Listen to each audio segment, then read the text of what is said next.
स्वागत है आपका। ब्रेक के बाद बांग्लादेश की ओर आपको लिए चलते हैं। बांग्लादेश में पूर्व प्रधानमंत्री शेख हसीना के पद से हटने और वहां अंतरिम सरकार के गठन के बाद पहली बार भारतीय किसी उच्च अधिकारी ने बांग्लादेश की यात्रा की। भारत के विदेश सचिव विक्रम मिस्री ने बांग्लादेश के शीर्ष नेतृत्व से मुलाकात की। विदेश सचिव ने इन मुलाकातों में दो टूक कहा कि हिंदुओं और अन्य अल्पसंख्यकों की सुरक्षा को प्राथमिकता दी जाए और उनके धार्मिक स्थलों की सुरक्षा सुनिश्चित की जाए। बांग्लादेश के बिगड़ते हालात और अल्पसंख्यकों पर बढ़ते हमलों के बीच ढाका पहुंचे विदेश सचिव विक्रम मिस्री ने वहां की सरकार से साफ कहा कि हिंदुओं और अन्य अल्पसंख्यकों की सुरक्षा को प्राथमिकता दी जाए और उनके धार्मिक स्थलों की सुरक्षा सुनिश्चित की जाए। इस मुद्दे को विदेश सचिव ने अपने बांग्लादेशी समकक्ष के सामने मजबूती से उठाया। बैठक के दौरान सांस्कृतिक और धार्मिक संपत्तियों पर हमले की खेदजनक घटनाओं का भी मुद्दा उठा। विदेश सचिव ने बांग्लादेश सरकार से कहा कि भारत सकारात्मक और रचनात्मक संबंधों की दिशा में काम करना चाहता है, लेकिन इसके लिए बांग्लादेश को भी समान व्यवहार करना होगा। विक्रम मिस्री की ये यात्रा बांग्लादेश में बदलाव के बाद भारत का पहला उच्च स्तरीय प्रतिनिधिमंडल है। विदेश सचिव ने बांग्लादेश को उन योजनाओं के बारे में बताया जो भारत बांग्लादेश में चला रहा है। उन्होंने बताया कि trade, commerce, connectivity, power and water energy development cooperation, counsellor cooperation से लेकर कल्चरल इंगेजमेंट तक हमारा रिश्ता परस्पर लाभ का है। ऐसा कोई कारण नहीं है कि हम इस रिश्ते को बरकरार नहीं रख सकते। मिस्री ने बांग्लादेश की अंतरिम सरकार के प्रमुख प्रोफेसर मोहम्मद यूनुस और विदेश सलाहकार मोहम्मद तौहीद हुसैन से भी मुलाकात की। 5 अगस्त को शेख हसीना सरकार के पतन के बाद से बांग्लादेश में हिंदू अल्पसंख्यकों और उनके धार्मिक स्थानों को निशाना बनाए जाने की खबरें आती रही हैं। कुछ दिनों पहले एक हिंदू पुजारी चिन्मय कृष्णदास को देशद्रोह के आरोप में गिरफ्तार कर लिया गया था, जिसे लेकर विरोध प्रदर्शन हुए थे। चिन्मय दास की गिरफ्तारी पर भारत ने भी कड़ी चिंता जताई थी। वहीं बांग्लादेश की अंतरिम सरकार का कहना है कि अल्पसंख्यकों पर हमले की खबरों को बढ़ा चढ़ाकर बताया जा रहा है। सरकार ये आश्वासन भी दे रही है कि सभी धार्मिक समुदायों को सुरक्षा दी जा रही है। बावजूद इसके बांग्लादेश में अल्पसंख्यकों पर हमले नहीं रुक रहे हैं। आलोक बंसल हमारे साथ जुड़े हुए हैं, विदेशी मामलों के जानकार हैं, उनसे हम बातचीत करेंगे। आलोक जी, आज जो भारतीय विदेश सचिव का बांग्लादेश दौरा है, ये कितना ज़रूरी था आज के परिप्रेक्ष्य में, इस दौर में जो दौर बांग्लादेश में अब बदल गया है? देखिए, मेरे ख्याल से ये जो दौरा था भारत बांग्लादेश को अपनी चिंताएं व्यक्त करने के लिए किया गया। हालांकि इसका क्या फल निकलेगा अभी कहना मुझे बड़ा मुश्किल है, क्योंकि मेरा व्यक्तिगत रूप से ये मानना है कि जो बांग्लादेश का जो अभी अंतरिम प्रशासन है, जो मोहम्मद यूनुस साहब जिसका नेतृत्व कर रहे हैं, ये एक मुखौटा टाइप है। जो असली शक्ति है वो अब कट्टरपंथी शक्तियों संगठनों के पास जा रही है, वो दिन प्रतिदिन सुदृढ़ होते चले जा रहे हैं। और दूसरी ओर बांग्लादेश सरकार ने कई ऐसे कदम उठाए हैं जिन्हें भारत विरोधी कहा जा सकता है।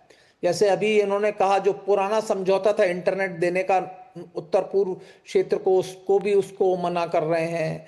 पाकिस्तान से आयात कर रहे हैं, पाकिस्तान से आयातित सामान की जैसे पहले निगरानी होती थी वो भी नहीं हो रही है। और अल्पसंख्यकों पे हमले हो ही रहे हैं, राजनीतिक विरोधियों के ऊपर हमले हो रहे हैं, राजनीतिक विरोधियों के ऊपर केस पे केस फाइल किए जा रहे हैं। तो जिस तरीके के हालात आज बांग्लादेश में हैं वो मेरे हिसाब से चिंताजनक है, और आवश्यक था कि भारतीय विदेश सचिव जाके उनको अपनी चिंताओं से अवगत कराते, और मेरे ख्याल से वही कोशिश की जा रही है। आलोक जी, जो इंडियन फॉरेन सेक्रेटरी हैं, उन्होंने अपनी चिंताओं से उनको अवगत कराया, लेकिन इस सब के बीच वहाँ से जो प्रतिक्रिया आई, वो प्रतिक्रिया ये आई कि यहाँ पर तो कोई अल्पसंख्यकों के खिलाफ हिंसा नहीं है, इसको बढ़ा चढ़ाकर दिखाया जा रहा है। इस पर क्या कहेंगे? देखिए, इसमें कोई शक की बात नहीं है कि अगर आप संख्या के रूप में देखें तो वो शायद हो सकता है कि अल्पसंख्यकों की जो हत्याएं हैं वो शायद उतनी ना हुई हो जितनी ओवरऑल हुई। लेकिन जिस तरीके का भय का माहौल बना दिया गया है, अल्पसंख्यक शिक्षकों को कितनी बड़ी संख्या में रोजगार से अलग कर दिया गया है, जो धार्मिक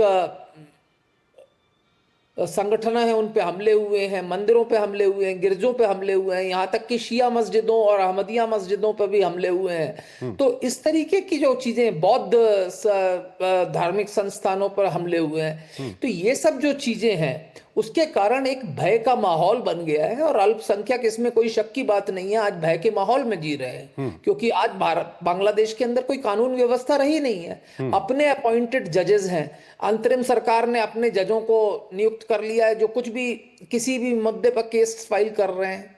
तो ऐसी स्थिति में जब अल्पसंख्यकों को लग रहा है कि सरकार उनके खिलाफ है, कट्टरपंथी संगठन जो है दिन प्रतिदिन हावी होते चले जा रहे हैं, जमाते इस्लामी और इस तरीके के जो संगठन है उनकी सत्ता पे कब्जा यहीं पर आलोक जी आपके सामने एक सवाल रखना चाहूंगा मैं कि जो आप अभी बता रहे थे कि किस तरह से पाकिस्तान के साथ वो लोग संबंध बढ़ा रहे हैं, बांग्लादेश की जो भौगोलिक स्थिति है, बांग्लादेश के जो भारत के साथ संबंध रहे हैं, इस सब के बीच अगर बांग्लादेश पाकिस्तान के साथ, कट्टरपंथियों के साथ संबंध बढ़ाता है तो ये बांग्लादेश के लिए कितना व्यवहारिक है, कितना लॉन्ग टर्म ये एक स्ट्रेटेजी है बांग्लादेश के लिए, क्या ये सफल होगी?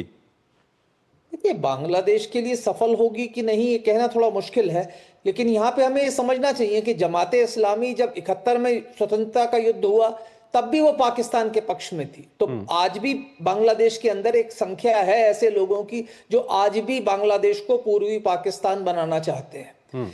अब ये सफल होगा बांग्लादेश के हिसाब से तो आर्थिक रूप से तो उनके लिए डिजास्टर्स होगा ही होगा। अगर आप देख लें 71 के बाद बांग्लादेश ने जो आर्थिक रूप से प्रगति की उसमें एक बड़ा योगदान शेख हसीना की हुकूमत का था। जब उसने बांग्लादेश ने काफी आर्थिक रूप से और ह्यूमन डेवलपमेंट इंडेक्स दोनों में काफी प्रगति की। लेकिन अब अगर कोई वैचारिक मुद्दों से या किसी अन्य कारण से पाकिस्तान का हिस्सा बनना चाहता हो या पाकिस्तान का समर्थक बनना चाहता हो तो उसके लिए क्या किया जा सकता है? पर्दे के पीछे चीन की भूमिका किस तरह से देखते हैं आप वहां पर? देखिए, ऐसा है कि हकीकत यह है कि जब शेख हसीना की सरकार गिरी तो अगर सबसे ज्यादा नुकसान भारत का हुआ तो दूसरे नंबर पर नुकसान चीन का हुआ। सबसे ज्यादा जो इसमें योगदान था वो पाकिस्तान और अमेरिका का था, बाकी चीन का। चीन ने हालांकि अपने संबंध जो है अंतरिम प्रशासन से जल्द ही सुधारने की कोशिश की है। चीन की जिस तरीके की नीति रही है उसको किसी के हिंसा और उससे कोई फर्क नहीं पड़ता। तो चीन का जो संबंध है वो अंतरिम प्रशासन से बेहतर हो गए हैं। हालांकि चीन को शेख हसीना की सरकार के जाने से भी काफी नुकसान हुआ था, लेकिन सबसे ज्यादा नुकसान हमारा है। मुझे नहीं लगता कि अभी चीन इस स्थिति में है कि अंतरिम प्रशासन को ज्यादा इन्फ्लुएंस कर सके, लेकिन पाकिस्तान समर्थक एलिमेंट्स जो हैं आज बांग्लादेश में काफी एक्टिव हैं, इसमें कोई शक की बात नहीं है।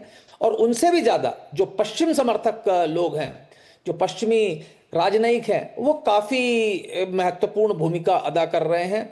शायद एक अपने शॉर्ट टर्म गेन के लिए वो ये नहीं देख रहे कि इस प्रक्रिया से कट्टरपंथी शक्तियां जो है दिन प्रतिदिन मजबूत होती जा रही हैं।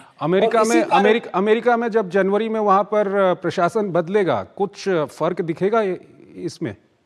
बिल्कुल, मुझे ऐसा लगता है कि इस मुद्दे पर फर्क दिख सकता है।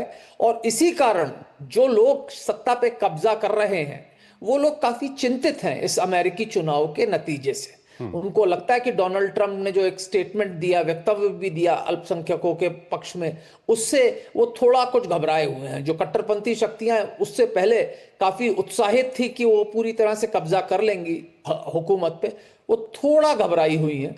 और मेरा ये व्यक्तिगत रूप से मानना है कि ये समय है कि हमें बांग्लादेश के ऊपर दबाव बनाना चाहिए कि कट्टरपंथी शक्तियों को रेन इन किया जाए, नहीं तो एक बार ये भारत कैसे दबाव बना सकता है?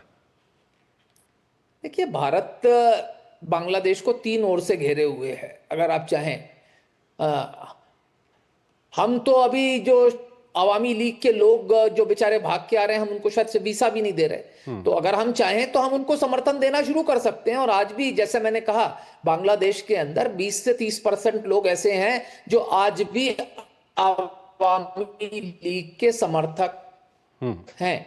और ये बात हमें अच्छी तरह समझ लेनी चाहिए कि तो हमें अंतरिम प्रशासन पे दबाव बनाना ही चाहिए कि कट्टरपंथी शक्तियों को सत्ता से बाहर करा जाए। ठीक है आलोक जी बहुत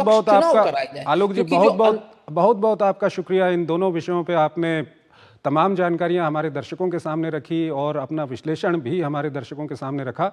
बहुत बहुत आपका शुक्रिया। और आइए अब बुलेटिन के अंत में आपको छोड़ जाते हैं।